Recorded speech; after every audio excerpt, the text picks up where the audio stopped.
Sébastien Navarro, bonjour. Alors, tu es connu dans l'archipel contre-attaque parce que tu n'es pas le gars qui a buté Liberty Valence, mais le gars qui a voulu vendre le Canigou au Qatar. Et ça a presque réussi. Ça a réussi, mais voilà, les Perpignanais ne sont pas encore au courant. Ça fera l'objet d'un futur scoop, je pense courant l'été 2015. Tu écris dans CQFD, une revue plus de gauche que Charlie, donc tu es plus que Charlie? Ouais, je suis plus que Charlie, mais depuis le début. Non, CQFD, c'est un mensuel de critique sociale qui a été créé par notamment un ex de Charlie Hebdo, qui s'appelle Olivier Siran, et par des gens issus du mouvement antimilitariste donc sur Marseille. Et voilà, c'est un journal qui existe depuis une dizaine d'années, un mensuel. Tu écris aussi, tu as écrit un bel article dans Gibraltar sur Fiols. Exact. Il paraît que Stéphane Gox a été ton nègre, mais on ne doit pas le dire. Non. Et tu écris dans Jeff Clack. Ouais, c'est une revue assez ambitieuse qui sort 2 fois par an. Et j'y tiens une humble chronique sur les séries télé. J'ai débarqué là-dedans un peu par hasard. Et donc, aujourd'hui, on est là pour prendre un café. C'est fait, on en reprendra peut-être un deuxième parce qu'il faut qu'on se réveille. Parce que 29 mai, c'est l'anniversaire du traité constitutionnel, mais pas que, du non-traité constitutionnel qui a été trahi ensuite, mais aussi des émeutes de Perpignan, bien avant celles de banlieue, donc ça fait 10 ans, ça se fête. Et donc, tu as invité des camarades de Béziers pour un regard croisé sur les Pieds Noirs, le Front National, les émeutes. On est si loin, si proche. 2 laboratoires différents, et qu'est-ce qu'il y a dans ton éprouvette? En gros, c'est ça. Ouais, alors l'idée de départ, en fait, je suis allé à Béziers en mars ou en février, je sais plus, faire un petit reportage pour CQFD. Et donc, j'ai été baladé, entre guillemets, dans la ville par des gens qui animent un contre-journal numérique qui s'appelle Envie à Béziers. Et j'étais un peu frappé par les similitudes qu'il y a entre les deux villes au niveau du centre-ville, de la paupérisation, stigmatisation de certaines franges de population, enfin voilà, tout ce qu'on peut imaginer. Et donc à l'issue de la journée, j'ai proposé aux gens qui m'ont gentiment accueilli de leur rendre l'appareil et de les inviter à Perpignan pour qu'on fasse un petit tour de ville ensemble. Et qu'après, on essaie d'organiser une discussion. En fait, moi, ce qui m'intéressait, c'est que vraiment, il y a un échange entre des gens de Perpignan. J'oublie pas de regarder l'objectif, oui, je oui. sais que c'est super important. Qu'il y a un vrai échange entre des gens de Perpignan et des gens de Béziers.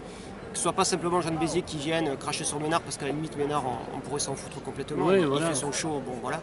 Mais que vraiment il y ait cet échange là, parce que j'ai vraiment la conviction, je suis pas le seul. La seule différence entre nous, entre Béziers et Perpignan, c'est que on fait semblant de croire que l'étiquette UMP de Jean-Marc Pujol est républicaine. Mais fondamentalement, il y a des effets communs, notamment en rapport à l'OAS, la Stèle, le musée de l'Algérie française, qu'il était bon le temps des colonies. Ouais. C'est vrai qu'il y a un gros... Au niveau de la gestion politique des deux villes, il y a pas mal de passerelles qui sont communes, mais il y a quand même un cran qui a été franchi à mon avis à Béziers, parce que moi j'ai débarqué le jour où Ménard mettait à jour ses nouvelles affiches, donc il avait balancé ses affiches avec les pistolets, le nouvel ami de la police municipale. Et je suis arrivé très tôt un matin, et les employés municipaux, ou ceux qui s'occupent de la com, enfin, je ne sais pas qui étaient ces gens, étaient en train de mettre à jour l'affiche et donc indiquer que suite à un sondage, Le Parisien, je sais pas quoi, plus de 70% des Français approuvaient la campagne de pub de Ménard.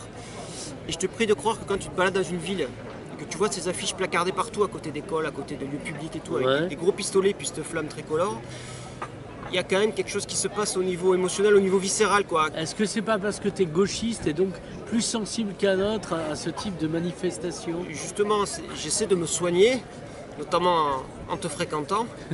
Oui, c'est un peu long, j'enlève encore mes lunettes là, histoire de... Je crois pas que je me cache derrière un faux semblant. Non mais sérieux, il y a vraiment une ambiance que tu ressens comme ça en débarquant dans cette ville et quand tu vois ces affiches qui... Tu te sens pas sécurisé donc?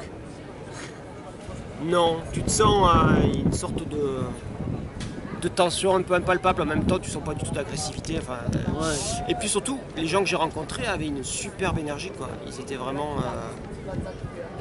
Il n'y a pas cet abattement qu'on aurait pu imaginer, parce que souvent on nous dit Béziers, ville sinistrée, mais qu'est-ce que tu vas aller foutre à Béziers? Tout a été bouffé par Montpellier, il n'y a plus d'énergie, il s'y passe rien, et c'est complètement faux. C'est comme toutes les villes en fait, il y a énormément de choses qui s'y passent, mais il faut aller gratter. Oui, mais c'est comme Perpignan, il se passe des choses, mais c'est pas ce qui nous est présenté officiel qui fait la vie réelle de la ville. Mais complètement. c'est pas la vitrine, Non, c'est ce qu'il y a en dessous, en C'est dessous le du stock. magasin, dans la cave, quoi. c'est ça, c'est ça. Donc alors, qu'est-ce que tu leur as proposé de raconter, de dire à ces gens ça? Ben, je suis resté flou parce que je n'étais pas sûr d'avoir une bonne idée. Mhm. Parce Si. que le but quand même de cette vidéo est de faire en sorte qu'il y ait des gens qui viennent donc à la librairie Torcatis le 29 à 18h. Ouais. Je leur ai proposé. Non, en fait, on a beaucoup discuté de cette histoire de ségrégation spatiale. Tu sais, Ouais. maintenant dans les villes, il n'y a pas de mur, il n'y a pas de quartier nommé. On va te dire là c'est le quartier gitan, là c'est le Ouais. quartier arabe, là c'est le quartier bobo. Mais le pauvre sait où il doit rester, ça c'est bien. Et ça, non mais Perpignan, c'est quand même frappant de Bah, voir. regarde ici, le pauvre ne vient pas nous ennuyer. Exactement. Non mais moi quand je suis arrivé à Perpignan il y a de très nombreuses années, j'ai intégré très très vite les limites. Où tu devais aller, selon ton Voilà, rang social. selon les limites qui correspondaient à la ville qu'on m'avait décrite. Ouais, ouais.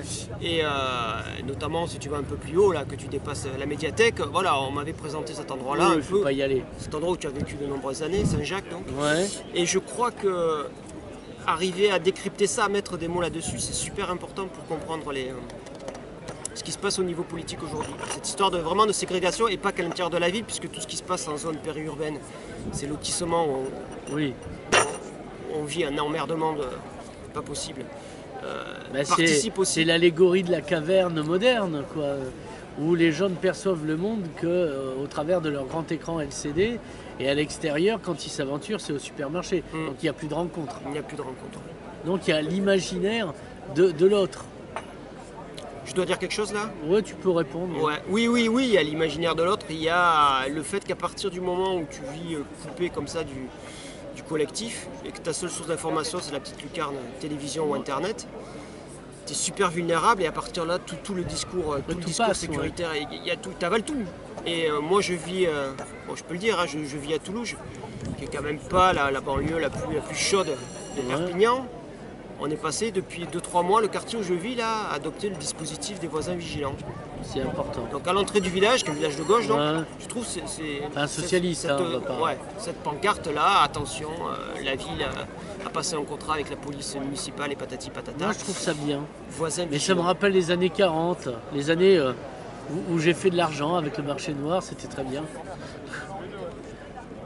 Parce que, Ouais, comme vas-y. on dit, l'occupation, c'est le plein emploi, on devrait le rappeler un peu plus souvent. Tout à fait. Donc, il y a ça, il y a ça. Alors, qui c'est qu'on aura Aucune idée. Toi, Oui, pas sûr, hein, Toi, ça pour- dépend de la dialyse. pour animer la soirée. Après, qui c'est qu'on aura je sais pas du tout.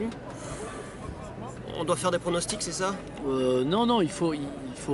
Non, mais sur la table, quoi, à minima, parce qu'après les autres. Allez, parmi les gens qui viennent, Ouais. eh ben, je te dis, ce sont des gens, je pense, Il y aura toi, hein, aussi.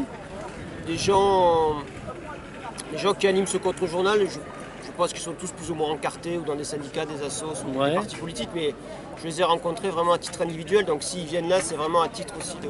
Ah, petit Ah. bug. Ah, voilà. Et voilà. Non.